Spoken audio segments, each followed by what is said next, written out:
I don't know if you know this, but there is a timeline of a gardener, and I want to know after watching this video if you fit in with one of these timelines, or if I'm describing you perfectly, or if I've totally missed the mark.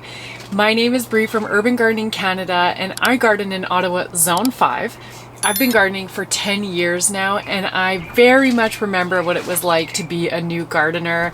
And I'm watching online as people are getting into gardening now, and I realize that there is a very distinct timeline that we all follow along with, and I want to know if you can relate to this video.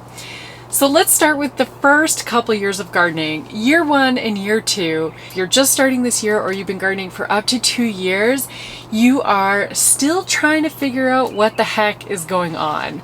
You've bought the plants, you've planted the plants, and you've grown them a little bit.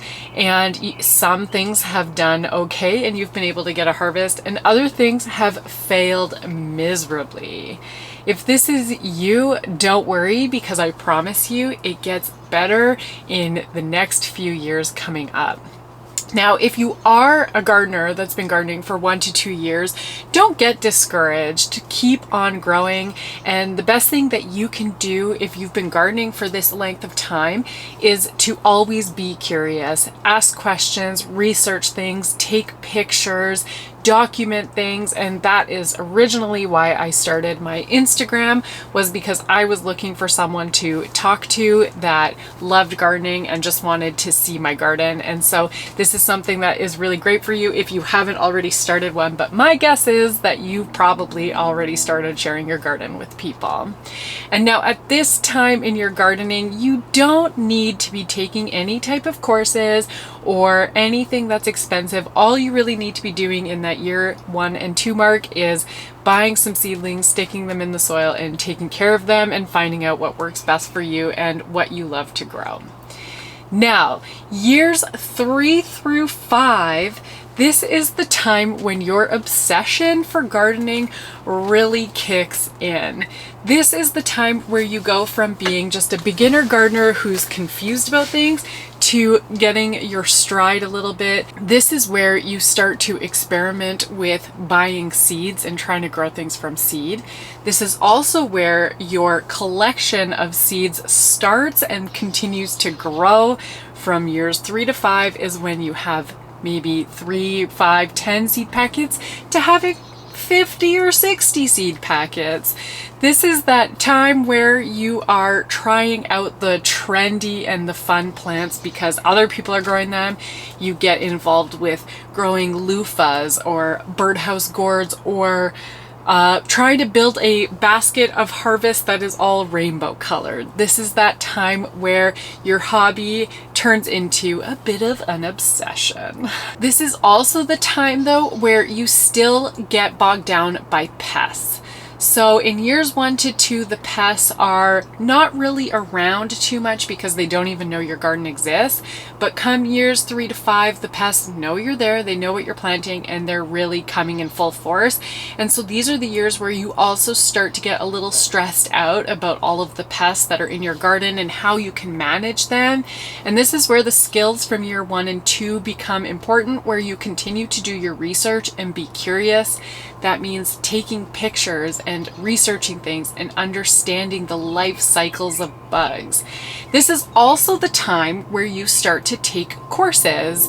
And so if this is you, I have a course for you. It is self-paced and it teaches you everything you need from the beginning of which seeds are the best ones to buy, all the way through building your garden to make sure that it can withstand all the pests and all of the weather, all the way to the end where it comes to seed saving again.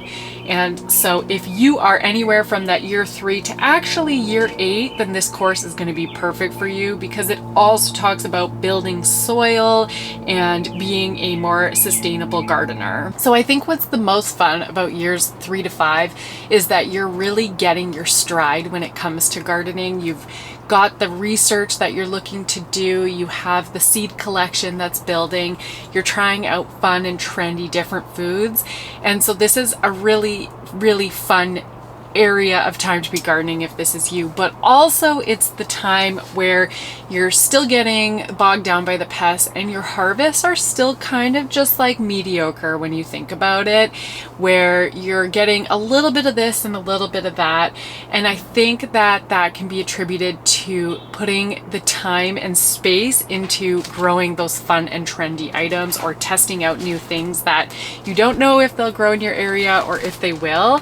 And so I find that this is the time where you get a lot of new knowledge and your garden is growing a lot better, but also your harvests are still kind of just like meh at the same time. And that's where years 5 to 8 come in. So if you're a gardener that has been growing for the last 5 to 8 years, you have really hit your stride where you know the pests, you understand the life cycle of your insects, you plant the things that need to bring in the good pests while you're fighting off the bad pests, and you also are changing what you're growing.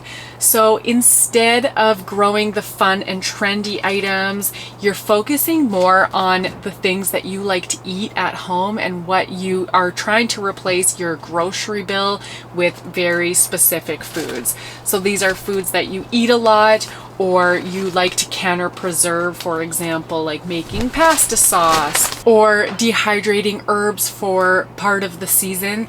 This is the part where you're really transitioning from not knowing what you're doing to doing the fun and trendy things to really buckling down and being like, hey, my garden can actually replace some of my groceries and this is the goal that I'm going to do here, and I know how to beat these pests for a change.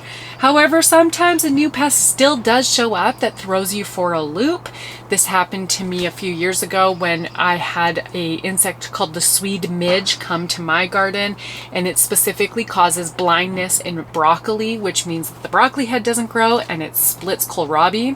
It's specific to the brassica family, and I hadn't seen it for most of my gardening career, and then all of a sudden it showed up.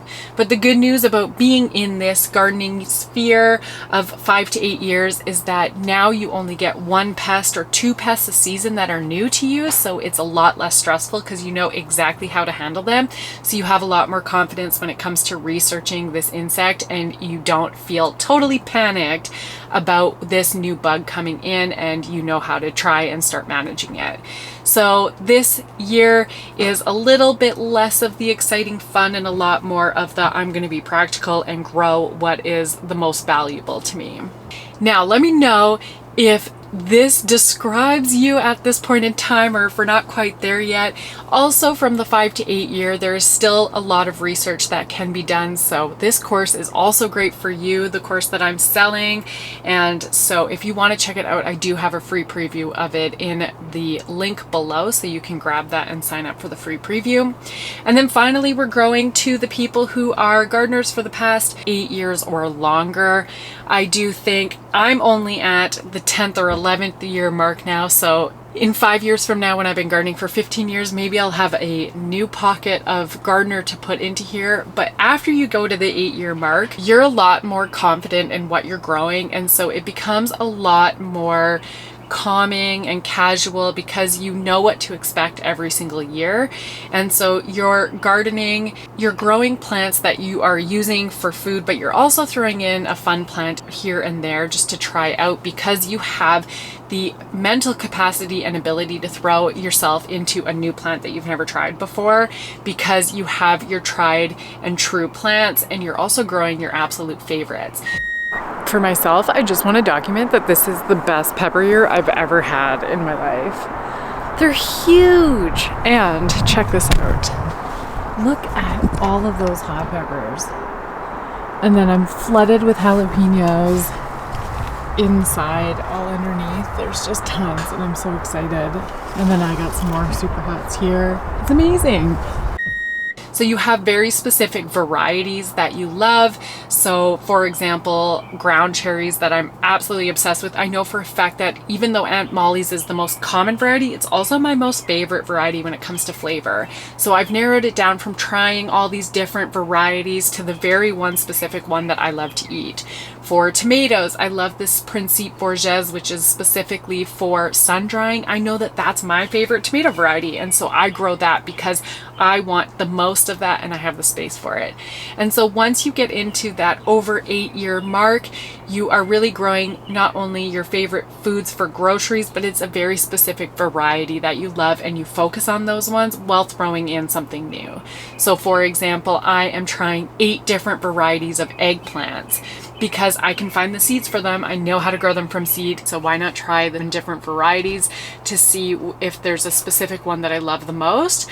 Plus, this is something that you can't really get from a grocery store. There's not a wide range of them, and so it makes it really interesting to be able to try and grow them from seed and have them in my garden.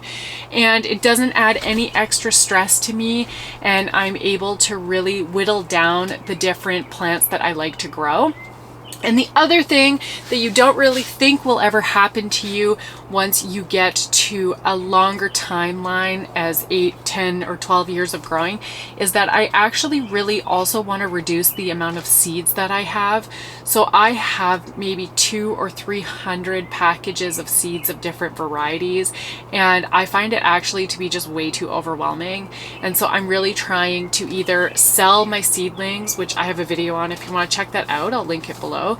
I'm either trying to use up the rest of my seed packages by selling seedlings to people, or I'm swapping them with people, or I'm literally just trying to plant the entire package so that way I can clean them up and I don't plan to replace them. And it's because it's just too much to have that many. It's really overwhelming in the springtime being like, well, I want to plant all of these, or I feel like I'm wasting these seeds, or whatever it is, it's just too much. And since I know what varieties I like to grow, I know how much space I have and how many plants I can plant, I really want to clean up the seeds. And it also just feels like overconsumption and hoarding a little bit, and I really don't like that.